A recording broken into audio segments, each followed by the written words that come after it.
आदरणीय अध्यक्ष महोदय जी, आज इस विषय पर आपने मुझे बोलने का मौका दिया, इसके लिए मैं आपकी बहुत बहुत आभारी हूँ।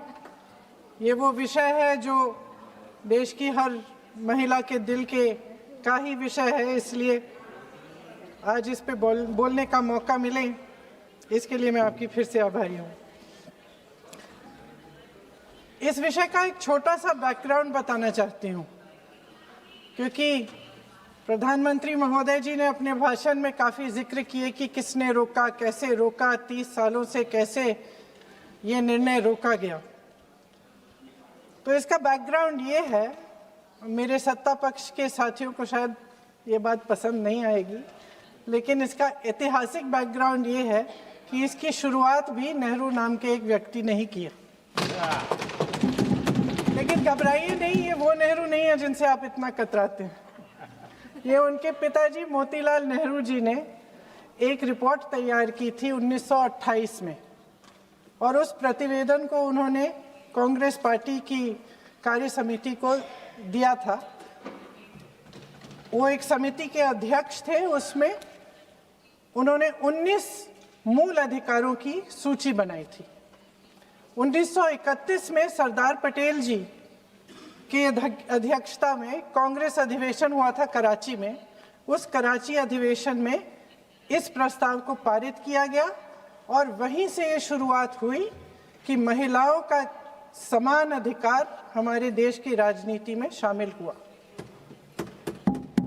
उसी समय 1 वोट 1 सिटीजन 1 वैल्यू का सिद्धांत भी हमारी राजनीति में स्थापित हुआ।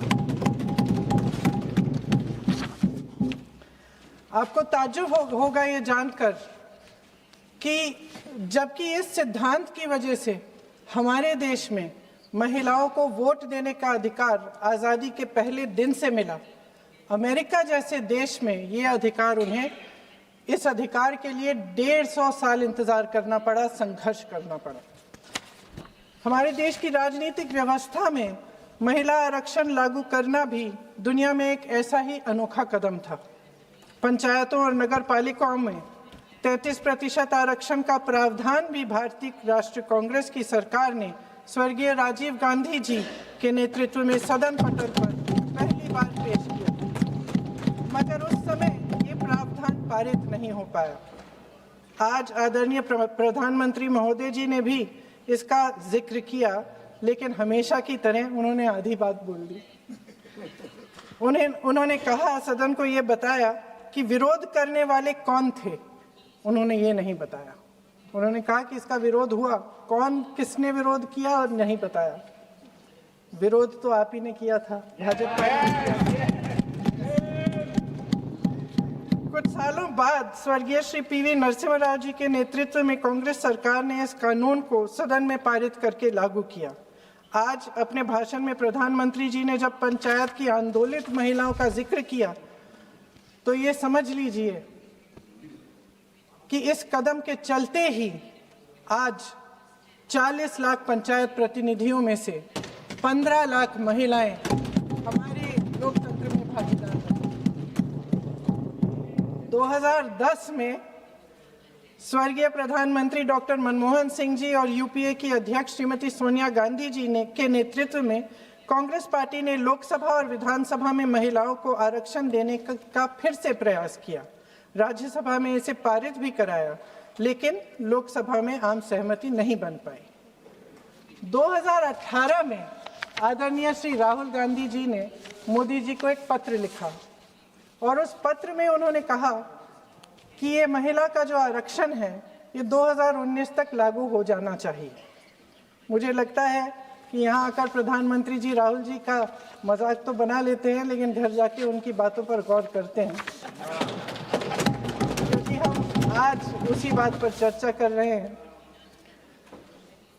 वैसे आज प्रधानमंत्री जी की बातों से ये लगा कि भाजपा ही महिला आरक्षण के चैंपियन, प्रस्तावक और सबसे बड़े समर्थक रहे हैं।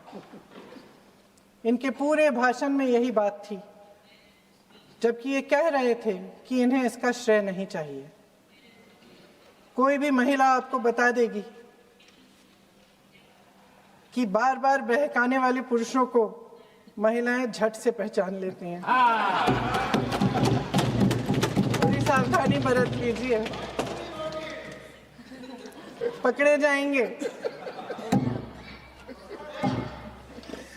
आखिर जब 2023 में राहुल जी के पत्र को पढ़ने के कुछ सालों बाद, हाँ, उसके बाद पढ़ लिया। आखिर जब 2023 में आदरणीय प्रधानमंत्री नरेंद्र मोदी जी की सरकार ने यह अधिनियम सर्वसहमति से पारित किया, तब भारतीय राष्ट्रीय कांग्रेस ने अपनी विचारधारा के अनुकूल इसका पूरा समर्थन किया। आज भी इसमें कोई शक नहीं होना चाहिए कि भारतीय राष्ट्रीय कांग्रेस महिला आरक्षण के पक्ष में डट कर खड़ी है और खड़ी रहेगी। लेकिन अध्यक्ष महोदय, सच्चाई ये है कि आज की चर्चा दरअसल महिला आरक्षण पर है ही नहीं। जो विधेयक इस सरकार ने पेश किया है, उसका प्रारूप हमने पढ़ा, उससे पूरी चर्चा ही बदल गई है।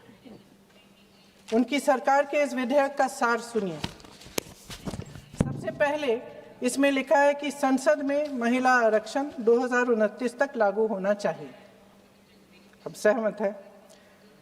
फिर कहा गया है कि इसे लागू करने के लिए लोकसभा सदस्यों की संख्या 50% बढ़ानी पड़ेगी। मतलब कि सीटों की संख्या 543 से बढ़कर 850 तक बढ़ाई जाएगी। और इन सीटों को बढ़ाने के लिए एक परिसीमन आयोग बनाया जाएगा जो 2011 की जनगणना को आधार बनाकर ये कार्य करेगा। ऊपर से इसमें कोई आपत्तिजनक बात नहीं लगती, मगर इसे गहराई से समझा जाए तो इसका असली मकसद उभरता है। वह राजनीति की बू जिसका जिक्र प्रधानमंत्री महोदय ने किया, वह राजनीति की बू इसमें पूरी तरह से घुली हुई है। दरअसल इसी सरकार ने महिला आरक्षण का जो विधेयक सर्वसहमति से 2023 में पारित कराया था, उसमें 2 चीजें थी जो इस विधेयक में नहीं है। उसमें लिखा था कि इसे लागू करने से पहले नई जनगणना और परिसीमन कराई जाएगी। अब अचानक क्या हो गया? मन बदल गया। वही सरकार पुराने आंकड़ों के आधार पर क्यों आगे बढ़ना चाह रही है और इतनी जल्दबाजी क्यों? अध्यक्ष महोदय, ये हमारे देश की सच्चाई है कि प्रतिनिधित्व का सवाल जनसंख्या के सवाल से जुड़ा हुआ है। जब तक जातीय जनगणना नहीं होती, सभी वर्गों को उचित प्रतिनिधित्व नहीं मिल सकता। यह अनिवार्य है। ये सरकार 2011 की जनगणना पर आगे बढ़ना इसलिए चाहती है क्योंकि इस जनगणना में ओबीसी वर्ग की संख्या ही नहीं है।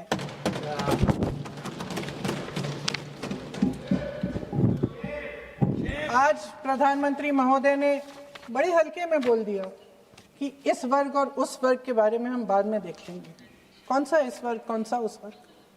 ओबीसी वर्ग की बात कर रहे थे कि हम बाद में ही देख लेंगे इसके बारे में। ये हल्के में नहीं लेना चाहिए अध्यक्ष महोदय। एक बहुत बड़ी संख्या है, एक पूरे वर्ग का परिश्रम है, एक पूरे वर्ग का संघर्ष है।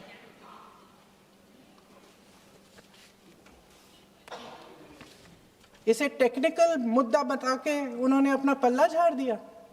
हम इनकी मांग कर रहे हैं, हम इनकी ज़रूरतों को आगे कर रहे हैं, हम कह रहे हैं कि इनको भी अपना हक मिलना चाहिए, और प्रधानमंत्री जी ने उसको एक टेक्निकल मुद्दा बता दिया। हमारे प्रधानमंत्री महोदय किस बात से घबरा रहे हैं? इसी बात से ना कि जब नई जनगणना होगी तो इस ओबीसी वर्ग के असली आंकड़े निकलेंगे और उसमें पता चलेगा कि ये वर्ग कितना मजबूत है, कितना बड़ा है, और उसके हक को कोई नकार नहीं पाएगा। 2011 की जनगणना को परिसीमन का आधार बनाकर प्रधानमंत्री जी ओबीसी वर्ग की ये हक छीनना चाहते हैं। उनके साथ एक बहुत बड़ा अन्याय करने जा रहे हैं। अध्यक्ष महोदय, कांग्रेस पार्टी कभी नहीं होने देगी। हमारा संविधान सबका है, ये देश एक एक देशवासी का है। किसी एक का हक छीनकर इसे नहीं चलाया जा सकता। इस विधेयक में सिर्फ यह अभाव नहीं है, एक और खतरनाक अभाव है। संसद का 50% विस्तार प्रस्तावित है, लेकिन इसके लिए कोई ठोस प्रक्रिया के बारे में एक भी शब्द नहीं लिखा है। आश्चर्य की बात यह है कि इतने बड़े परिवर्तन के नियम क्या होंगे, कैसे किया जाएगा, इसके बारे में पूरे विधेयक में एक भी शब्द नहीं है। महोदय, संसद में भारत के हर प्रदेश की भागीदारी 1971 में निश्चित तौर पर तय की गई थी और इसमें परिवर्तन लाने पर रोक लगाई गई थी, लेकिन इस विधेयक के तहत ये सब बदलने जा रहा है। आदरणीय प्रधानमंत्री महोदय जी और उनके अन्य मंत्रियों के खोखले आश्वासनों के बावजूद यह निश्चित है कि संसद में प्रदेशों के वजन का परिवर्तन किया जाएगा। हमारे लोकतंत्र की व्यवस्था में इतने बड़े परिवर्तन के लिए पूरी प्रक्रिया बनी हुई है, मगर इनकी योजना यही है कि प्रक्रिया को नकारा जाएगा। जिस तरह असम में इन्होंने मनचाहे सीटों को काटा पीटा, विपक्षी दलों के नेताओं की सीटों का विभाजन किया और अपने राजनीतिक फायदे के लिए नई सीमाएं बनाई, उसी तरह ये पूरे देश में इसका मतलब ये है कि परिसीमन आयोग में सरकार द्वारा चुने गए 3 जने इस पूरे देश के प्रदेशों का वजूद, देश के लोकतंत्र में उनकी भागीदारी और उनका महत्व तय करेंगे। लोकतंत्र को खत्म करने की शुरुआत तो इस सरकार ने चुनाव आयोग, न्यायपालिका, मीडिया और अन्य संस्थाओं पर अपना पूरा दबाव डालकर शुरू कर ही लिया था, मगर अब लोकतंत्र पर खुला वार होने जा रहा है। अगर ये विधेयक पारित होता है तो समझ लीजिए कि इस देश में लोकतंत्र खत्म हो जाएगा। अध्यक्ष महोदय, मौजूदा सरकार एक बार फिर इस देश की जनता की आंखों में धूल झोंकने का काम करके देश की अखंडता पर बहुत बड़ा हमला कर रही है।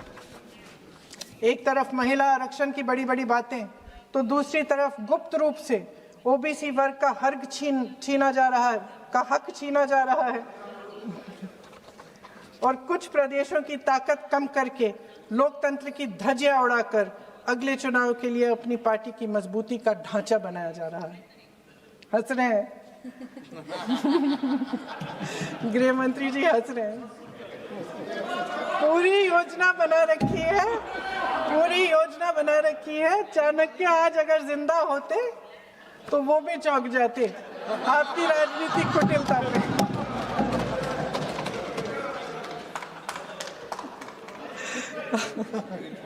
इन्होंने पूरी योजना बना रखी है, हंस रहे हैं, सहमत है मेरी बातों से। अचानक प्रदेशों में चुनाव के दौरान सदन की बैठक बुलाओ, कोई सर्वदलीय बैठक मत बुलाओ।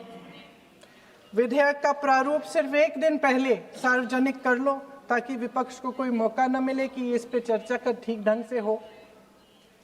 मीडिया और पब्लिक में पहले से ही चर्चा शुरू कर लो कि मोदी जी एक बहुत बड़ा कदम उठाने वाले हैं महिलाओं के उत्थान के लिए। ये विपक्षी दल के जो नेता हैं कुछ समझते नहीं हैं, राष्ट्र के हित में कुछ करते नहीं हैं, विरोध करेंगे। बेचारे मोदी जी इतना बड़ा कदम उठाने वाले हैं, सबको इनका साथ देना चाहिए राजनीति से ऊपर उठकर, और ये कर करके विपक्ष को धर्म संकट में डाल दो। एक तरफ महिला आरक्षण और दूसरी तरफ आपको काट पीट करने की, पूरे ढांचे को बदलने की स्वतंत्रता, ओबीसी वर्ग को नकारने की स्वतंत्रता। अध्यक्ष महोदय, राजनीति में कुटिल होना अपनी जगह है, शायद हमें और थोड़ा होना भी चाहिए इस तरफ वालों को, लेकिन सत्ता बनाए रखने की महत्वाकांक्षाओं को परे करके देश के हित के लिए सही निर्णय लेना अलग है। शायद हम आदरणीय प्रधानमंत्री महोदय जी से आज ये उम्मीद नहीं रख सकते क्योंकि वह समस्याओं से घिरे हुए हैं, उन पर अंतर्राष्ट्रीय दबाव बहुत है। महिला आरक्षण जैसे ऐतिहासिक कदम को उन्होंने सत्ता को बनाए रखने का एक कमजोर बहाना बना दिया है। जाति जनगणना को नकारते हुए एक ऐसी संसद बनाना चाहते हैं जिसमें सिर्फ अभिव्यक्ति और चर्चा का ही अभाव नहीं होगा, बल्कि पिछड़े वर्गों और प्रदेशों की समानता का भी अभाव होगा। हमारी मातृभूमि की अखंडता का आधार है one citizen, one vote, one value. अलग अलग राज्यों का दर्जा बगैर किसी संवैधानिक प्रक्रिया के तय करना इस अखंडता पर वार है। इससे हम कैसे सहमत हो सकते हैं? अध्यक्ष महोदय, इन्हीं 543 लोकसभा क्षेत्रों में से महिलाओं को 33% आरक्षण क्यों नहीं दिया गया? अगर पद खोने का डर नहीं है तो कुछ लोग अपना पद खोलें।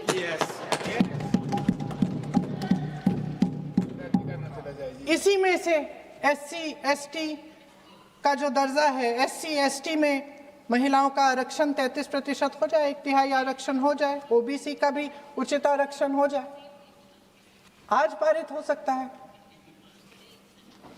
शुभ काम भी हो जाएगा, बेवजह प्रक्रियाहीन परिसीमन से देश का नुकसान भी नहीं होगा और काला टीका भी काम आ जाएगा।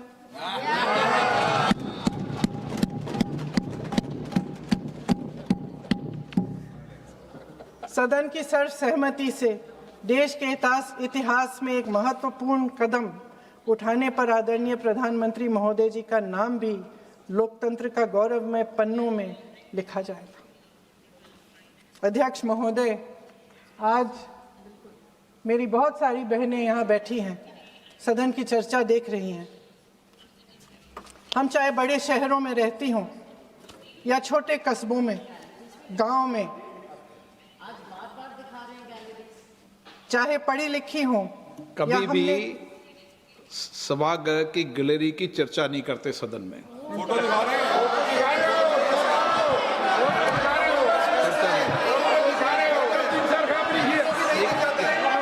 एक मिनट महोदय, मैं थोड़ी अभी भी थोड़ी नई हूँ, मैं समझ जाऊंगी। प्रियंका जी, एक मिनट। माननीय सभासदों, सभा की सहमति हो तो सभा की कार्रवाई आज रात को 11 बजे तक बढ़ा दी जाए।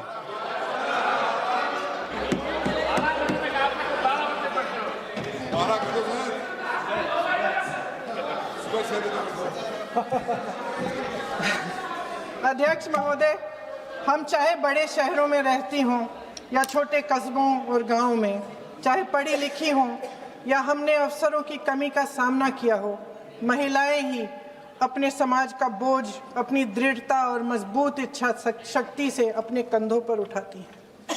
हम ही वह अथक कर्म शक्ति हैं जो हमारे राष्ट्र को आगे बढ़ाती हैं। दर्द और तकलीफें सहने की हमारी क्षमता असीम है, लेकिन अध्यक्ष महोदय, आज इस संसद में खड़े हुए मैं खास तौर से अपने पुरुष साथियों को याद दिलाना चाहती हूँ कि इस देश की महिलाएं निडरता पूर्वक जीवन के कठिन से कठिन परिस्थितियों में अपने हक के लिए लड़ना भी जानती हैं। घोर अंधकार से भरी रात में उठकर एक नई सुबह का दावा करना जानती हैं। इस देश की महिलाएं वे जबरदस्त सामूहिक शक्ति हैं जो इस देश के भविष्य को आकार दे रही हैं। इसलिए अध्यक्ष महोदय, आपके द्वारा मैं आदरणीय प्रधानमंत्री महोदय जी को ये कहना चाहती हूँ कि अगर वे इस ऐतिहासिक कदम को ईमानदारी से उठा रहे होते तो पूरा संसद इनके साथ एकजुट होकर इसे पारित करता। लेकिन देश की महिलाओं के नाम पर इस देश के बुनियादी ढांचे, इसकी अखंडता के साथ खिलवाड़ करने की कोशिश ने इस विधेयक का मकसद ही बदल डाला है। हमारी संसद को कमज़ोर करके अपनी सत्ता को कायम रखने की एक खोखली कोशिश साबित हुई है। आदरणीय प्रधानमंत्री महोदय जी, इस देश की महिलाओं का वाकई आप सम्मान करते तो उनका राजनीतिक इस्तेमाल न करते। ये आपकी हस्ती, आपके पद, उसकी गरिमा और आपके दायित्व के प्रतिकूल है। आपने ही कहा था कि भारत की हर नारी का ये हक है, उसका अधिकार है, किसी की मेहरबानी नहीं। आज नहीं तो कल उसे ये हक मिलेगा और इस हक को वे पूरी जिम्मेदारी से देश की अखंडता और एकता को बचाने के लिए इस्तेमाल करेंगे। हम आपके इन तीनों विधेयकों का सख्त विरोध करते हैं, लेकिन अभी भी आप एक ऐसा निर्णय ले सकते हैं जो सर्वसहमति से इस सदन में पारित हो जाएगा और हमारे देश की हर नारी को अपनी असली शक्ति को धारण करने का मौका मिलेगा। मैं आपके द्वारा प्रधानमंत्री जी से अपील करती हूं कि मन बनाएं, साहस करें, सही निर्णय ले लें। हम सब उनके साथ खड़े रहेंगे। धन्यवाद। माननीय गृह मंत्री जी। अपने 11 बजे तक के लिए अभी एक्सटेंशन का हाउस का सेंस लिया है, तो इतना मेहनत से देश का महिलाओं को सशक्तिकरण देने के लिए, उनको जगह देने के लिए बहस कर रहे हैं, तो खाना का भी व्यवस्था कर देता हूं, सबका भोजन। माननीय गृह मंत्री जी।